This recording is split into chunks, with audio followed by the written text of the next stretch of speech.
En los segmentos pasados estuvimos viendo diferentes formas de representar el conocimiento, de representar el ambiente donde van a estar los agentes y las acciones que puedan realizar en ese ambiente.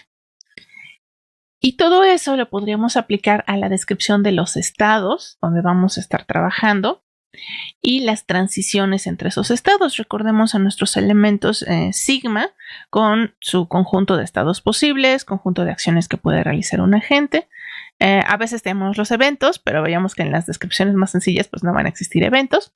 Y teníamos siempre esta función gamma que se encarga de decir, al aplicar una acción, qué efecto va a tener, de qué estado a qué estado nos va a transferir. Ahora, en este nuevo segmento, ahora sí ya vamos a hablar de cómo vamos a recorrer ese espacio y cómo vamos a buscar una ruta específica que nos permita resolver uno de esos problemas de planeación que habíamos estado planteando. Y vamos a hablar primero en general de esta estrategia que se le conoce como búsqueda en el espacio de estados. Primero que nada, bueno, es como repasar un poco nuestro planteamiento de los problemas, pero ya haberlo orientado a la idea de que vamos a resolverlos mediante búsquedas en estos espacios. Entonces, la inteligencia artificial va a utilizar técnicas de búsqueda en árboles o grafos para resolver problemas. Recordemos que los problemas tenían estos tres elementos: el sistema de transiciones de estados, un estado inicial y una función meta con la cual vamos a evaluar si ya se satisfizo lo que necesitábamos. Ahora, árboles o grafos, pues les tienen que recordar un tanto estructuras de datos, análisis de algoritmos, porque ahí ustedes tenían árboles, tenían grafos y tenían que hacer recorridos sobre esas estructuras.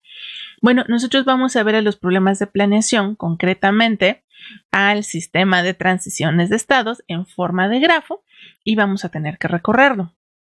Ahora, diferencias muy notorias con respecto a lo que probablemente estuvieron trabajando en semestres anteriores. En problemas triviales, pues se va a ver idéntico a lo que ustedes ya han hecho. Pueden representar la estructura en la memoria de la computadora y hay montones de técnicas para recorrerlas. Ahora, el problema con inteligencia artificial es que, salvo problemas muy sencillos, generalmente estos grafos son gigantescos, explotan con muchísima facilidad. De hecho, de ahí salió mucho del término de explosión combinatoria.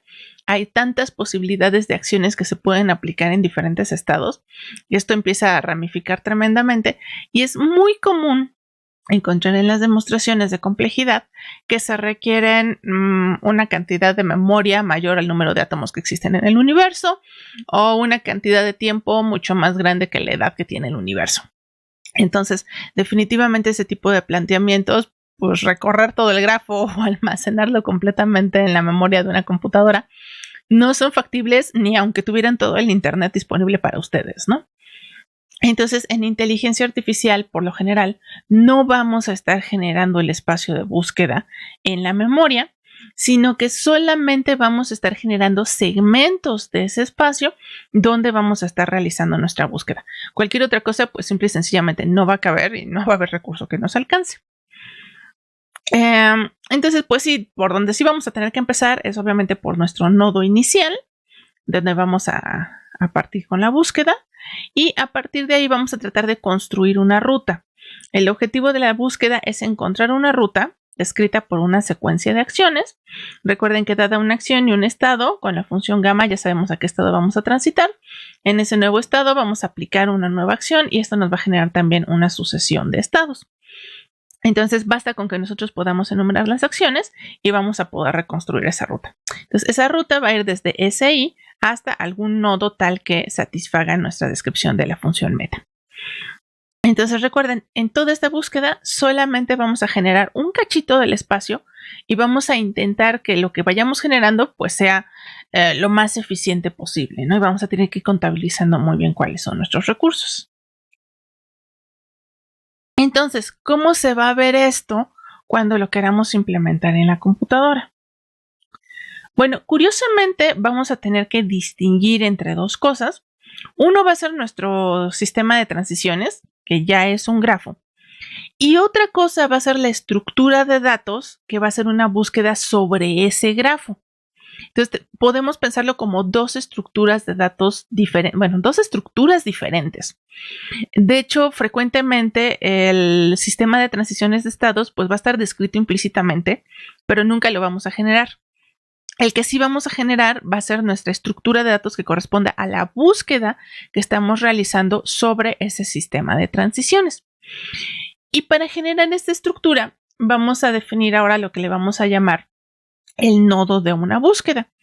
Esta técnica concretamente la tomé y está muy bien explicada en un curso de planeación automatizada de la plataforma Coursera que impartieron Wickler y Tate de la Universidad de Edimburgo. Entonces también si les gustan ese tipo de temas, les recomiendo mucho este curso.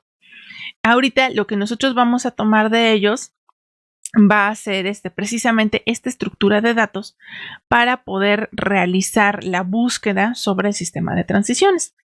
Entonces, en esta estructura vamos a basarnos en nodos, donde un nodo contiene varias piezas de información.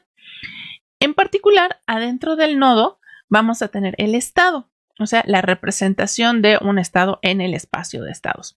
Por ejemplo, cuando hicieron su práctica de los gatos, un nodo pues contendría la representación de un tablero de gato, ¿no? Con 3 tiradas de bolitas y 2 de taches, por ejemplo. Observen que podríamos llegar a tener varios nodos con el mismo estado adentro. Puede llegar a pasar, al ratito vamos a ver por qué. Entonces, el nodo, vamos a tener que a qué estado estamos visitando, qué estado estamos considerando.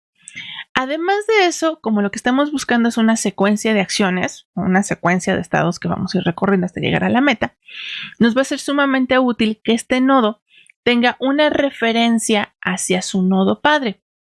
Es decir, cuando generamos un nodo con un estado y elegimos una acción para considerar a ver a qué estado nos va a transitar, lo que vamos a querer es que el nodo siguiente contenga una referencia al nodo anterior en el cual se está realizando la acción, ¿no? Entonces, todo nodo sucesor debe de saber a partir de qué nodo salió. Y obviamente sobre esa arista, lo que nos va a importar es con qué acción se realizó esa transición. Entonces, además necesitamos saber cuál fue la acción que al realizarse en el estado del nodo padre produce el estado de este nodo. Entonces vamos a tener, hagan de cuenta como si fuera un arbolito, pero vamos a tener referencias desde las hojitas hacia arriba, ¿no?